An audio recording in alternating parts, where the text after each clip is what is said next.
ايه ده؟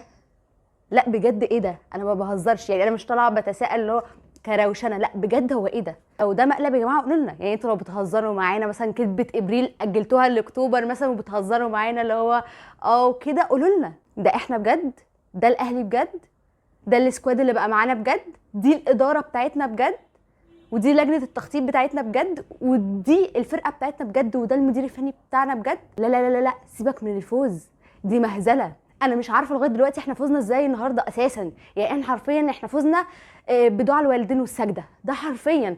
بل بالعكس، في كتير من جماهير النادي الاهلي النهارده كانوا عايزين الاهلي يخسر، لان احنا مش مؤهلين ان احنا نلعب بالنهائي، سواء كان قدام الزمالك او بيراميدز ايا كان. انت مش مؤهل دلوقتي ان انت تلعب كره قدم اساسا، لعيبه غير مؤهلين للعب كره القدم. انتوا النهارده انا هاجي لكل لعيب بجد عشان حرفيا انا مش عارفه اضحك، يعني ضحك من كتر البؤس حرفيا، ولا اقول ايه. النهارده كولر بينزل التشكيل كده، فانا قلت إيه يا جماعه، احنا بقينا ننزل الدكه قبل التشكيل الاساسي ولا ايه؟ انا بقيت مش مصدقه ان ده التشكيل اللي احنا نازلين بيه هنبتدي المباراه.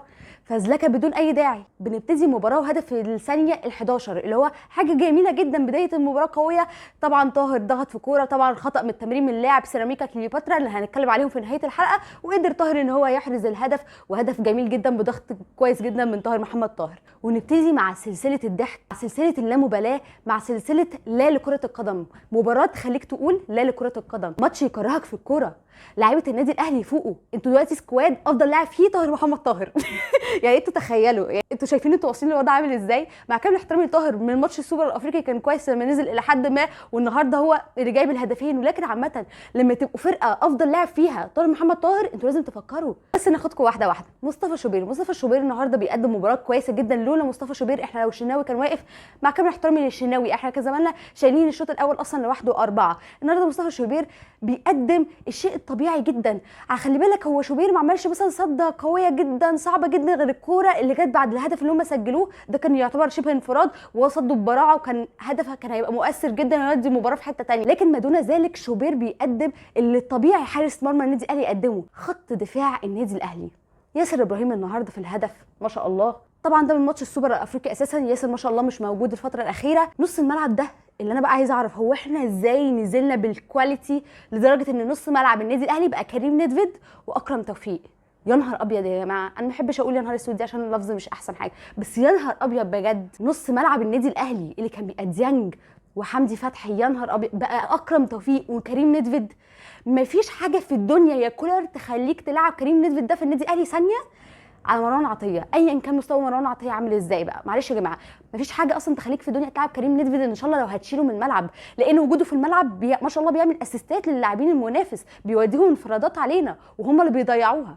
اكرم توفيق ما شاء الله عليك يا اكرم، ما بقتش شايف ده ما شاء الله جدا يا جماعه. حد يقول لي انت جايه تقطعي في اللعيبه النهارده؟ اه جايه اقطع في اللعيبه النهارده. انا قلت السوبر الافريقي كان اوف داي، لكن لما الاقي الموضوع بيتكرر لا لازم واقفه مع اللعيبه. اكرم توفيق ما شاء الله ما بقتش شايف. اكرم توفيق لاعب عنيف في نص الملعب، بيدخل تدخلات قويه جدا واخد انذار، وبيدخل بيعمل تاكلينج كتير جدا على اللعيبه، ممكن ياخد طرد ويكلفنا طرد وينهي المباراه. بالنسبه لنا نص الملعب محتاج حد بيعرف يلعب كره على الارض كويس جدا. النهارده انت كنت واخد امام عاشور ما شاء الله وحطه وينج، انا ما اعرفش مين اللي اخترع دي، وانا ما اعرفش ايه اللي يخلي كولر يعني مش مقتنع برضا سليم لدرجه ان هو بيلعب امام وينج على حساب رضا سليم.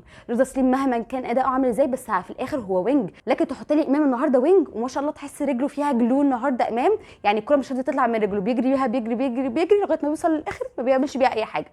تقريبا كان جاي النهارده بس يورينا قصه شعره. حد يقول لي بتتحاملي على اللعيبه جامد، معلش انا ده من اللي انا شفته النهارده، رغم الفوز بهدفين مقابل هدف، ولكن اداء مخزي، اسوأ الماتشات اللي انا شفتها للنادي الاهلي من ساعه ما بدات اتابع كوره. انت بقالك فتره الهجمات المرتده بتاعتك بتتعمل حرفيا ببطء بشكل غريب، تبقى رايح الكوره تقطعها، قدامك مساحات شاسعه، جناين قدامك ما شاء الله تجري فيها زي ما انت عايز، تقوم اللعيبه واخده تلف بالكوره تلف حواليها، ايه ترجع لورا، ما تعرفش اللعيبه مالها بيطلعوا ببطء. انا مش عارفه ده جهد بدني ولا ده لعيبه مش مركزه ولا اللعيبه بتستهبل، انا ما بقتش فاهمه ده ايه بالظبط. ونيجي بقى للكريزه اللي هو مثلا احنا عمالين كده ايه تورته كده عليها تراب ما شاء الله، وحاطين مثلا صوص شوكليت عليها برضو عليه تراب.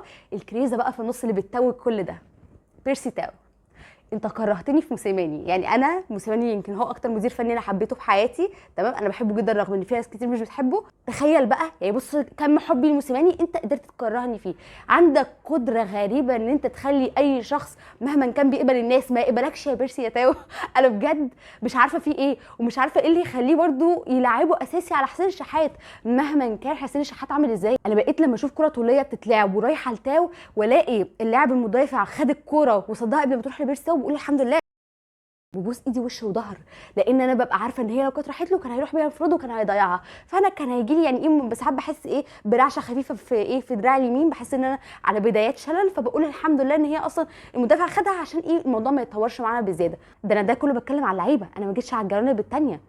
امام عاشور زيرو، بيرسي تاو زيرو زيرو زيرو زيرو، الدفاع زيرو، كريم ندفد زيرو، اكرم توفيق زيرو، كله زيرو. انا ما اعرفش احنا فزنا ازاي النهارده اساسا. نرفز ان انت لما كنت تباصي باصين بس كده ورا بعض مظبوطين كنت تقدر تكسر خطوط في دفاع سيراميكا كليوباترا، لكن انت ما كنتش موجود. لعيبتك ما بتاخدش كور عاليه، لعيبتك مش بتهاجم، لعيبتك كلها تحت الكوره، ال11 لاعب تحت الكوره، مفيش سرعه، مفيش جهد، مفيش رجوله من اللاعبين. من وجهه نظري في المباراه بتاعه النهارده مباراه سيئه للغايه من لاعبين النادي الاهلي. شكرا جدا لسيراميكا كليوباترا بقياده يعني كابتن ايمن الرمادي، بصراحه قدموا النهارده مباراه رائعه. وسبحان الله الزمالك النهارده كسب رغم ان بيراميدز برده كان احسن، يعني تحس الفرقتين اللي لعبوا كانوا احسن في المباراتين هم اللي خسروا. يعني انا من وجهه نظري ماتش الثالث والرابع هيبقى احلى كتير من الماتش النهائي بتاع الاهلي والزمالك، لان هنشوف في الماتش الثالث والرابع كوره حلوه جدا من سيراميكا كليوباترا وكمان بيراميدز. فشكرا للفرقتين على اللي قدموه. طبعا الزمالك فاز على بيراميدز بركلات الترجيح بعد اهدار مصطفى فتحي للركله الترجيحيه الاخيره بالنسبه لبيراميدز، وتاهل نادي الزمالك للنهائي. طبعا كان في هدف في اخر المباراه لبيراميدز احتسب تسلل وحصل عليه لغط كتير، ولكن بصراحه انا وانا قاعده بتفرج كنت مبسوطه، قلت كويس الزمالك يروح النهائي واحنا كمان نروح ونقابله وهنكسب وكده. كان عندي تفاؤل كبير جدا، ولكن بيجي لاعبين النادي الاهلي وبيخمدوا التفاؤل ده بالرغم ان احنا كسبنا، ولكن المكسب بلا طعم. ولكن المؤكد تقصير من الاداره، لجنه التخطيط، لجنه التعاقدات اللي مشت اللاعبين وما جابتش مكانهم لعيبه ثانيه. ما حصلش اي تدعيمات للفرقه على مستوى الوينجات، على مستوى الهجوم، نص الملعب، انت ما عملتش اي حاجه. انت جبت 2 مدافعين عشان تعوض محمد عبد المنعم، مش بتلعب حد فيهم. اشرف داري بيقال ان هو مصاب، وده مش بيقع عاتقه بس على الاداره وعلى كولر، لان انت مدير فني اكيد خدوا رايك قبل ما يمشوا عبد القادر، اكيد خدوا رايك قبل ما يمشوا ديانج، قبل ما يمشوا عبد المنعم. كل ده انتوا مشيتوا اللاعبين دول وما جبتوش حد مكانهم ليه يقدر ان هو يسد مكانهم. فين اماكنهم فارغه وما جبتش حد. انت ديانج النهارده لو موجود ديانج يقوم باي نص ملعب تاني. تخاذل من جميع افراد منظومه النادي الاهلي. ممكن تستغربوا ان احنا كسبانين وانا طالعه بقول كده.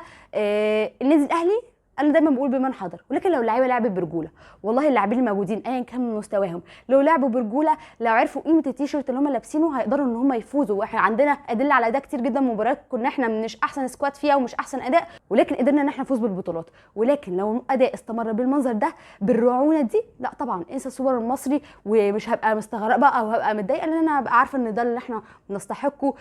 بعتذر لكم لو الحلقه النهارده كانت متنشنه شويه، ولكن ده بصراحه كان رده فعلي على الاداء اللي حصل النهارده من لاعبين النادي الاهلي. نتمنى الفتره الجايه تبقى احسن، اتمنى يحصل تعديلات في تشكيله النادي الاهلي وفي سكواد النادي الاهلي، واتمنى ان شاء الله ان احنا نتوج بالبطوله لو استحقناها. وطبعا في النهايه اتمنى الحلقه النهارده تكون عجبتكم، وما تنسوش اخواتنا في فلسطين وفي لبنان وفي السودان من دعواتكم. كانت معكم طاقه النجار، مع السلامه.